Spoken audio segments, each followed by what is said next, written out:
এত আম এনেছি, ফ্রিজে এখনো অনেক আম রয়েছে, তাই আম দিয়ে একটি রেসিপি বানাতে যাচ্ছি। কালাকাঁদ খেতে ভালোবাসো তো কালাকাঁদ একটি সিম্পল রেসিপি তোমাদের সাথে আম দিয়ে শেয়ার করতে যাচ্ছি। তো চলো ভিডিওটা এখান থেকে শুরু করছি। আজ খুবই কম ইনগ্রেডিয়েন্টসে কিন্তু বাড়িতে এই ডেলিশিয়াস আমের কালাকাঁদ বানিয়ে নিতে পারবে। তার জন্য শুরুতে 1 লিটার ফুল ফ্যাট দুধ কিন্তু আমাদের ভালো করে ফুটিয়ে নিতে হবে। অনেকক্ষণ ধরে ফুটিয়ে যে আমাদেরকে দুধ ঘন করতে হবে তা নয়, কিন্তু 1-2 উতল এলেই কিন্তু হয়ে যাবে। তাই মিডিয়াম টু হাই হিটে কিন্তু দুধটা প্রথমে ভালো করে ফুটিয়ে নিচ্ছি আমি। দুধ ফুটতে ফুটতে সাইডে যে আমাদের সরগুলো জমে আসে সেগুলো কিন্তু খুন্তির সাহায্যে একটু স্ক্র্যাপ করে কিন্তু দুধের সাথে মিশিয়ে দেব। কালাকাঁদ বানাতে হলে দুধ ফুটিয়ে ছানা বানাও, তবেই গিয়ে কালাকাঁদ বানাতে যেতে পারে। কিন্তু এখানে কিন্তু ঝটপট সেই প্রসেসের দরকারই নেই। ঝটপট আমরা এই সিম্পল ওয়েতে কিন্তু কালাকাঁদ বানাতে পারি ছানা ছাড়াই। এখানে আমি 3টি আম একটি গ্রাইন্ডারে কিন্তু পাল্প বানিয়ে নিয়েছি। ডিপেন্ড করছে কত বড় আমের সাইজ, 2 থেকে 3টি আমের কিন্তু পাল্পের দরকার আমাদের। এইদিকে দুধও আমাদের ভালোভাবে কিন্তু ফুটে উঠেছে। এবার এখানে আমি ম্যাঙ্গো পাল্প অ্যাড করে দেব। 1 লিটার দুধের জন্য এখানে আমি 400 ml ম্যাঙ্গো পাল্প কিন্তু ব্যবহার করছি। এই কালাকাঁদ বানাতে কেন বললাম ছানা বানাবার দরকার নেই, আমে কিন্তু রয়েছে অনেকগুলো অ্যাসিডিক প্রপার্টিজ। আম যতই মিষ্টি হোক না কেন তো একটু কিন্তু টক স্বাদ থেকেই যায়। সেই সাইট্রিক অ্যাসিডে কিন্তু আম কিন্তু এই দুধকে ফাটিয়ে দেবে। আর দেখবে এই আমের সাথে দুধ ফোটাতে ফোটাতে দুধ কিন্তু ছানার মতো কিন্তু ফেটে গেছে। কালাকাঁদে যদি টেক্সচার একটু দানা দানা ভাব সেটা কিন্তু এইভাবে ফুটোতে ফুটোতে কিন্তু দেখবে চলে এসেছে। এইদিকে দুধ ফুটতে ফুটতে যেই পাত্রে আমরা কালাকাঁদ বানাবো সেটাকে গ্রিস করে নিই। তোমরা চাইলে বেকিং ট্রেতেও বানাতে পারো, আর যদি বেকিং ট্রে ঘরে না থেকে থাকে এরকম একটু কাঁধ উঁচু প্লেটেও কিন্তু আমরা কালাকাঁদটা কিন্তু সেট করতে পারি। এটি আমরা বেকিং পেপারও কিন্তু লাগাতে পারি, আর যদি তোমাদের কাছে এয়ার ফ্রায়ারে ইউজ করা পার্চমেন্ট পেপারগুলো থাকে সেটাও কিন্তু ব্যবহার করতে পারো। আমি আজ সেটাই ব্যবহার করছি। সামান্য ঘি দিয়ে একটু গ্রিস করে নেব, না করলেও কিন্তু চলে, তবু একটু গ্রিস করে নিচ্ছি আমি এখানে। গ্রিস করা হয়ে গেলে এদিকে দেখে নিচ্ছি দুধ কতদূর ফুটেছে। দেখতেই পারছো কিন্তু দুধ ঘনও যেমন হয়ে এসেছে তেমন কিন্তু দুধ কিন্তু ফাটতে শুরু করে দিয়েছে। সেই দানা দানা টেক্সচার কিন্তু চলে এসেছে এখানে। এই পর্যায়ে গ্যাসের আঁচ কিন্তু মিডিয়াম রেখে কিন্তু আমাদেরকে আরও 5-6 মিনিট কিন্তু একটু ফুটিয়ে নিতে হবে। দুধ ফুটতে ফুটতে এদিকে আমরা গ্রিসিং পেপারে একটুখানি কুচিয়ে রাখা পিস্তার টুকরো দিয়ে দিচ্ছি। এতে কিন্তু কালাকাঁদটি দেখতে কিন্তু খুব সুন্দর হবে, খেতেও কিন্তু তেমনি স্বাদ হবে। দেখতেই পারছো প্যানে কিন্তু কোয়ান্টিটি তো হাফ হয়ে এসেছে, এখন অনেকটা শুকিয়ে ঘন হয়ে এসেছে, আর দানা দানাগুলোকে পুরো বোঝা যাচ্ছে এবার কালাকাঁদের। আমের পাল্পের যে ভাইব্রেন্ট কালার দুধের সাথে মিশে কিন্তু অনেকটা ডাল হয়ে যায়, তাই এখানে টোটালি অপশনাল। আমি কয়েক ফোঁটা কিন্তু food colour, yellow food colour ব্যবহার করছি, বাট তোমরা চাইলে কিন্তু না ব্যবহার করলেও করতে পারো তোমরা সেটা।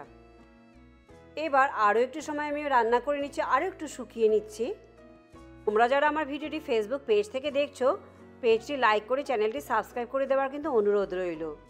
এবার এখানে আমি 5 টেবিল চামচ চিনি ব্যবহার করছি। চিনি দিয়েও কিন্তু ভালো করে মিশিয়ে নিতে হবে যতক্ষণ পর্যন্ত চিনি ভালোভাবে ডিজলভ হয়ে যাচ্ছে। এতে চিনির পরিমাণ ডিপেন্ড করছে কে কতটা মিষ্টি খেতে চাও আর আম কতটা মিষ্টি তার উপর কিন্তু। চিনি ডিজলভ হওয়া পর্যন্ত রান্না করতে করতে দেখছো কিন্তু কনসিস্টেন্সি আরও শুকিয়ে এসেছে। এবার এই কালাকাঁদকে আরও স্বাদ হবার জন্য এখানে অ্যাড করছি দুধের গুঁড়ো, মিল্ক পাউডার। এখানে আমি টোটাল 7 টেবিল চামচ অ্যাড করব, তবে সবটাই কিন্তু একসাথে অ্যাড করব না, ব্যাচে 2-3 বারে কিন্তু অ্যাড করছি আমি এখানে।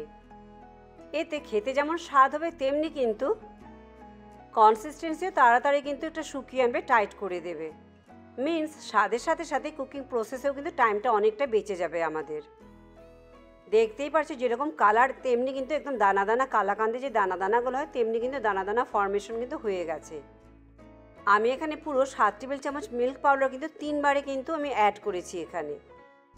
গ্যাসের আঁচ মিডিয়াম রেখে কিন্তু পুরো প্রসেসটি করতে হবে, হাই হিটে কিন্তু করছি না। এবার আমাদের শুকিয়ে না যাওয়া পর্যন্ত কিন্তু রান্না করতে হবে। Totally optional. কেউ যদি পছন্দ করো এলাচ দানার গন্ধ, এখানে কিন্তু সামান্য এলাচ দানার পাউডারও কিন্তু আমরা এই মোমেন্টে কিন্তু অ্যাড করতে পারি। আবারও যখন টোটালি শুকিয়ে আসছে দেখা যাবে তখন কিন্তু 1 চা চামচ এখানে আমি ঘি অ্যাড করছি। এটাও কিন্তু অপশনাল, তবে কিন্তু টেক্সচারে কিন্তু অনেকটা ডিফারেন্স দেখতে পারবে ঘি অ্যাড করলে।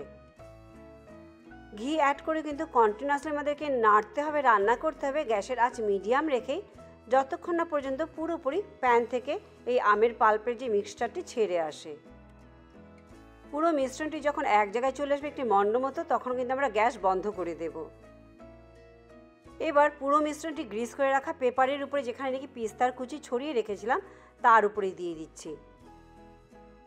পুরো মিশ্রণটি ছড়িয়ে দিয়ে ভালো করে কিন্তু ইভেনলি স্প্রেড করে দিতে হবে আমাদের। আমের গন্ধে পুরো ঘর কিন্তু মমো করছে, এত সুন্দর গন্ধ বেরিয়েছে। ভালো করে স্প্রেড করে, হাতে সময় কম থাকলে কিন্তু ফ্রিজে হাফ অ্যান আওয়ারের জন্য রেখে দিচ্ছি। আর যদি হাতে সময় থাকে রুম টেম্পারেচারও কিন্তু 1 থেকে 2 ঘন্টা রাখলে কিন্তু ভালোভাবে সেট হয়ে যাবে। 30 মিনিট পর ফ্রিজ থেকে বের করলাম। এবার বের করে তোমাদেরকে দেখাচ্ছি কেমন হয়েছে দেখতে।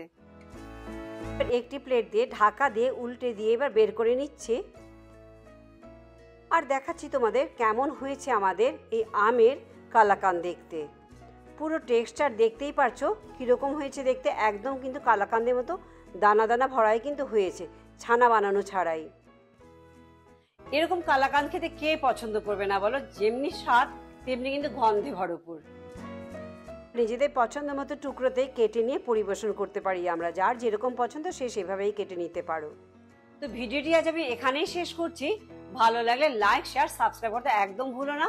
পরে আবার অন্য কোনো ভিডিও নিয়ে তোমাদের কাছে চলে আসবো। সবাই ভালো থেকো, চলো বাই বাই।